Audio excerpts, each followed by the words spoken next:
Hi hello ಎಲ್ಲರಿಗೂ ನಮಸ್ಕಾರ. Indrani ದ್ರೋಸ್ YouTube ಚಾನಲ್ಗೆ ಸ್ವಾಗತ. ನಾನಿವತ್ತು ನಿಮಗೆ ಕೂದಲ ಬೆಳವಣಿಗೆಗೆ ಸಹಾಯ ಮಾಡುವಂತಹ ಯೋಗಾಸನಗಳ ಬಗ್ಗೆ ತಿಳಿಸ್ಕೊಡ್ತೀನಿ.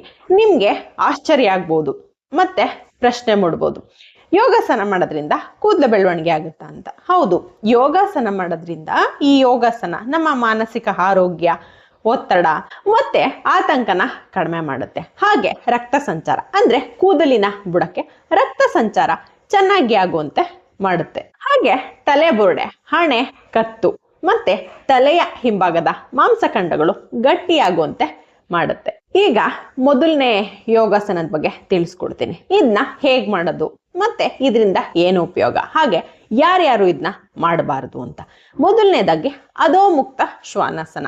ಇಂಗ್ಲಿಷ್ ನಲ್ಲಿ ಇದನ್ನ ಡೌನ್ವರ್ಡ್ ಫೇಸಿಂಗ್ ಡಾಗ್ ಪೋಸ್ ಅಂತ ಕರೀತಾರೆ. ಅಧೋಮುಕ್ತ ಶ್ವಾನಾಸನನ ಮಾಡೋದ್ರಿಂದ ನಮ್ಗೆ ಏನು ಉಪಯೋಗನಪ್ಪ ಅಂತ ತಿಳ್ಕೊಳ್ಳೋದಾದ್ರೆ, ಇದರಿಂದ ನಮ್ಮ ತಲೆಗೆ ರಕ್ತ ಸಂಚಾರ ಚೆನ್ನಾಗಿ ಆಗುತ್ತೆ. ತಲೆ, ಕತ್ತು, ಮುಖ ಮತ್ತೆ ಹಣೆಯ ಮಾಂಸಖಂಡಗಳು ಗಟ್ಟಿಯಾಗುತ್ತೆ. ಇದರಿಂದ ರಕ್ತ ಸಂಚಾರ ಚೆನ್ನಾಗಿ ಆಗಿ ಕೂದಲಿನ ಬುಡಕ್ಕೆ ಆಕ್ಸಿಜನ್ನು, ಆಹಾರ ಮತ್ತು ಪೋಷಕಾಂಶಗಳು ಚೆನ್ನಾಗಿ ಸಿಗುತ್ತೆ.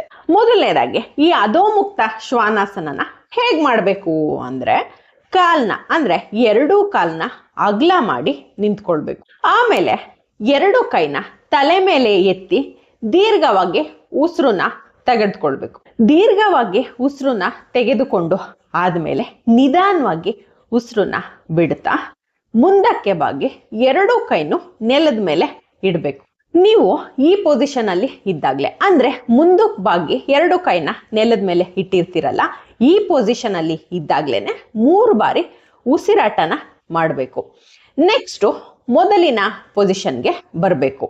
ಈ ಆಸನನ ನೀವು ಒಂದ್ ಸಾರಿಗೆ 30 ಸೆಕೆಂಡ್ನಂತೆ 8 ಬಾರಿ ಮಾಡಬೇಕಾಗುತ್ತೆ. ಈ ಅಧೋಮುಕ್ತ ಶ್ವಾನಾಸನನ ಯಾರ್ಯಾರು ಮಾಡಬಾರ್ದು ಅಂದ್ರೆ, ಕೈನಲ್ಲಿ ಕಾರ್ಪಲ್ ಟನಲ್ ಸಿಂಡ್ರೋಮ್ ಇರೋರು, ಹಾಗೆ ಹೈ BP ಇರೋಂಥವ್ರು, ಕಣ್ಣಿನಲ್ಲಿ ರೆಟಿನಲ್ ಡಿಟ್ಯಾಚ್ಮೆಂಟ್ ಇರೋಂಥವ್ರು, ಹಾಗೆ ಶೋಲ್ಡರ್ ಡಿಸ್ಲೊಕೇಶನ್ ಇರೋಂಥವ್ರು, ಮತ್ತೆ ಲೂಸ್ ಮೋಷನ್ ಆದಾಗ ಈ ಅಧೋಮುಕ್ತ ಶ್ವಾನಾಸನನ ಮಾಡಬಾರ್ದು. ಈಗ ಎರಡನೇದು ಸರ್ವಾಂಗಾಸನ. ಇದನ್ನ ಇಂಗ್ಲಿಷ್ ನಲ್ಲಿ ಶೋಲ್ಡರ್ ಸ್ಟ್ಯಾಂಡ್ ಅಂತ ಕರೀತಾರೆ. ಈ ಸರ್ವಾಂಗಾಸನನ ನೆಲದ ಮೇಲೆ ಮಲ್ಕೊಂಡು ಮಾಡಬೇಕು. ಅಂಗಾತ ನೆಲದ ಮೇಲೆ ಫಸ್ಟ್ ಮಲ್ಕೋಬೇಕು. ಆಮೇಲೆ ಉಸಿರನ್ನ ನಿಧಾನವಾಗಿ ತಗೋತಾ ಎರಡು ಕಾಲ್ನ ಮೇಲೆ ಎತ್ತಬೇಕು. ಆಮೇಲೆ ಬೆನ್ನಿನ ಮೇಲೆ ಕೈನ ಇರಿಸ್ಬೇಕು.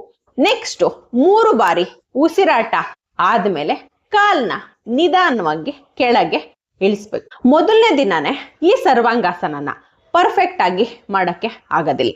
ಪ್ರಾಕ್ಟೀಸ್ ಮಾಡ್ತಾ ಪರ್ಫೆಕ್ಟ್ ಪೊಸಿಷನ್ ಅಲ್ಲಿ ನಾವು ಸರ್ವಾಂಗಾಸನನ ಮಾಡಬಹುದು. ಕೂದಲ ಬೆಳವಣಿಗೆಯಲ್ಲಿ ನಾವು ಸರ್ವಾಂಗಾಸನ ಮಾಡೋದ್ರಿಂದ ಏನು ಉಪಯೋಗನಪ್ಪ ಅಂತ ತಿಳ್ಕೊಳ್ಳೋದಾದ್ರೆ, ಈ ಸರ್ವಾಂಗಾಸನದಿಂದ ನಮ್ಮ ತಲೆಗೆ ರಕ್ತ ಸಂಚಾರ ಚೆನ್ನಾಗಿ ಆಗುತ್ತೆ. ತಲೆಯ ಎಲ್ಲಾ ಭಾಗಗಳಿಗೂ ರಕ್ತ ಸಂಚಾರ ಚೆನ್ನಾಗಿ ಆಗುತ್ತೆ. ಮತ್ತೆ ಆಕ್ಸಿಜನ್ ಸಪ್ಲೈನು ಕೂಡ ಚೆನ್ನಾಗಿ ಆಗುತ್ತೆ.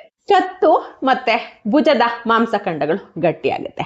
ಇದರಿಂದ ಒತ್ತಡ, ಸ್ಟ್ರೈನು, ಖಿನ್ನತೆ, ನಿದ್ರಾಹೀನತೆ ಕಡಿಮೆಯಾಗಿ ಸ್ಟ್ರೆಸ್ನಿಂದ ಕೂದಲು ಉದ್ರದ್ನ ತಡೆಯುತ್ತೆ. ಕೂದಲು ಒಣಗಿರೋರು ಮತ್ತೆ ತೆಳ್ಳಗಿರೋರು ಈ ಸರ್ವಾಂಗಾಸನನ ಮಾಡೋದ್ರಿಂದ ಅವ್ರಿಗೆ ಒಳ್ಳೆ ಬೆನಿಫಿಟ್ ಸಿಗುತ್ತೆ ಅಂತಾನೆ ಹೇಳ್ಬೋದು. ಈ ಸರ್ವಾಂಗಾಸನನ ಯಾರ್ಯಾರು ಮಾಡಬಾರ್ದು ಅಂದ್ರೆ, ಸ್ಲಿಪ್ ಡಿಸ್ಕ್ ಇರೋಂಥವ್ರು ಮತ್ತೆ ಹೈ ಬ್ಲಡ್ ಪ್ರೆಷರ್ ಅಂದ್ರೆ BP ಜಾಸ್ತಿ ಇರೋಂಥವ್ರು ಮಾಡಬಾರ್ದು.